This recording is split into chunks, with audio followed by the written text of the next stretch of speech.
Today we're going to talk about the ethical violations in instructional design and look at them from a worldview or a biblical perspective. First, let's take a look at the definition of instructional design. It's a systematic design of instruction and the use of media for instructional purposes. These are the practices that form the foundation of instructional design, and instructional and non-instructional means should be used to improve human performance in the workplace and in education.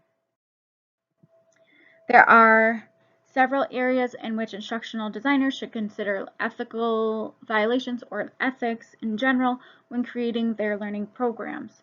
First is individual, so these are issues related to choices regarding the selection, implementation, and evaluation of technology and those related educational resources.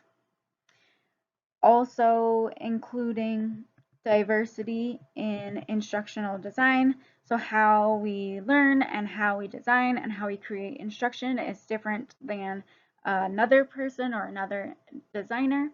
Ethics in instructional design encourage the practice of allowing individuals to acquire knowledge on their own terms from a variety of resources.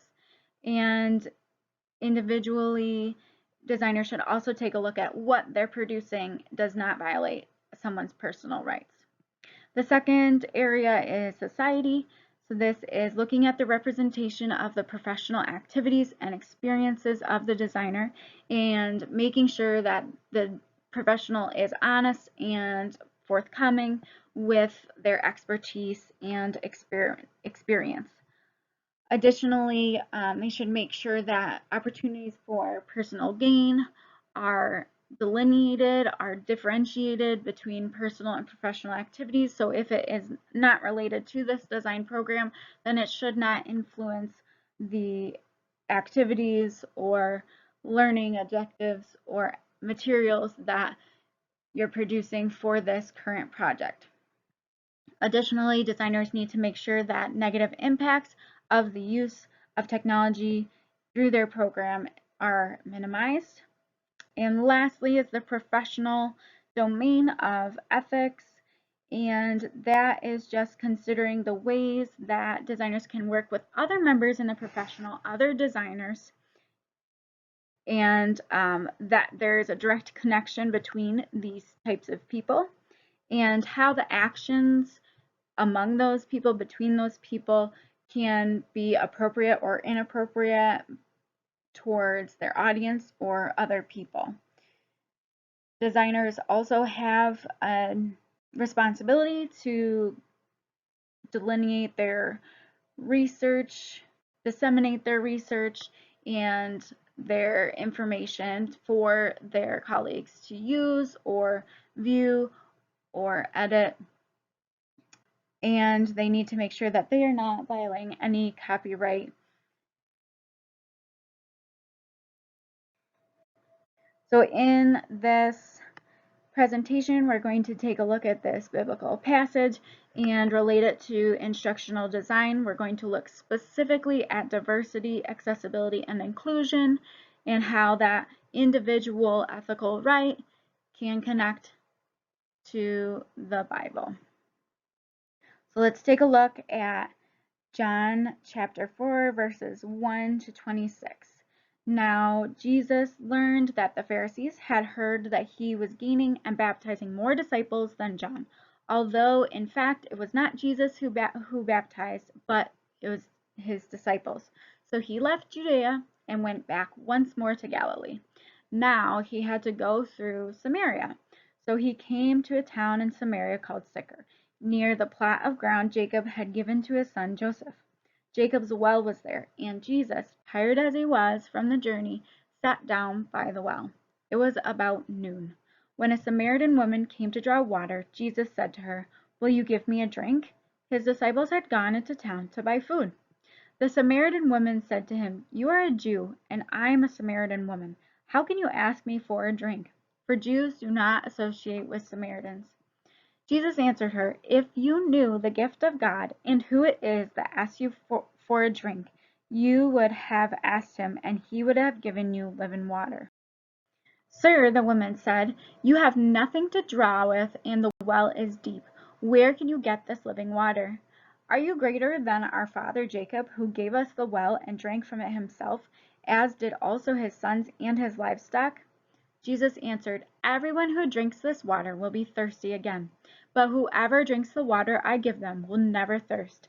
Indeed, the water I give them will become in them a spring of water welling up to eternal life. The woman said to him, Sir, give me this water so that I won't get thirsty and have to keep coming here to draw water. He told her, Go, call your husband and come back. I have no husband, she replied. Jesus said to her, You are right when you say that you have no husband. The fact is, you have had 5 husbands, and the man you now have is not your husband. What you have just said is. Sir, the woman said, I can see that you are a prophet. Our ancestors worshipped on this mountain, but you Jews claim that the place where we must worship is in Jerusalem. Woman, Jesus replied, believe me, a time is coming when you will worship the Father neither on this mountain nor in Jerusalem. You Samaritans worship what you do not know. We worship what we do know, for salvation is from the Jews.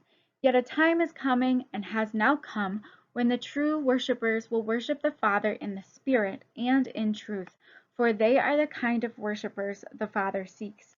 God is spirit, and his worshippers must worship in the spirit and in truth. The woman said, I know that Messiah, called Christ, is coming. When he comes, he will explain everything to us. Then Jesus declared, I, the one speaking to you, I am he. So in this passage, we take a look at the Samaritan woman. She is an outcast by Jews because they don't associate with Samaritans. She is an outcast by other Samaritans. And we know this because she is out at noon drawing water from the well. Typically, Samaritan women are going to get water from the well in the morning. And they definitely take a look at her views, at her husband's or lack thereof, and see that she is an outcast and not allowed to associate with them as Samaritan women. However, she is chosen by Jesus. Jesus chooses her to disseminate information about him. She is the first person he literally says that he is the Messiah to. She is the one that helps make Jesus's words of how he is the Messiah accessible to everyone. She is the one that creates or brings this inclusion to all the other people you'll see later in the chapter. Jesus allows that information to go through her to be accessible for all. We're going to look at instructional design and how it should be accessible for everyone. By developing alternative representations of text, images, video, and audio resources for people with disabilities or diverse backgrounds, we create authentic projects that everyone can find important and meaningful. It also helps us to find flexible learning paths and create those for our participants. There is an importance of using a collaborative approach to design learning experiences for these populations, and it also allows us to give attention to the individual learner across different contexts. So inclusive instructional design provides all people access to instructional and educational technology, and this is complicated and complex, but that's where the interdisciplinary team approach comes into play. And across these disciplines, accessibility needs to be considered in this design. So materials should be accessible in social, physical, intellectual, and motivational domains. And by considering individuals who are diverse and different than our intended audience of our design work and moving their needs to the front of our thinking, instructional designs and technology address a broad need of efficient and effective instruction. It's important because our personal values and assumptions influence the choices that we make. Until we recognize and advocate for diverse needs of learners, we'll continue to develop designs inherently tainted by our own perspectives.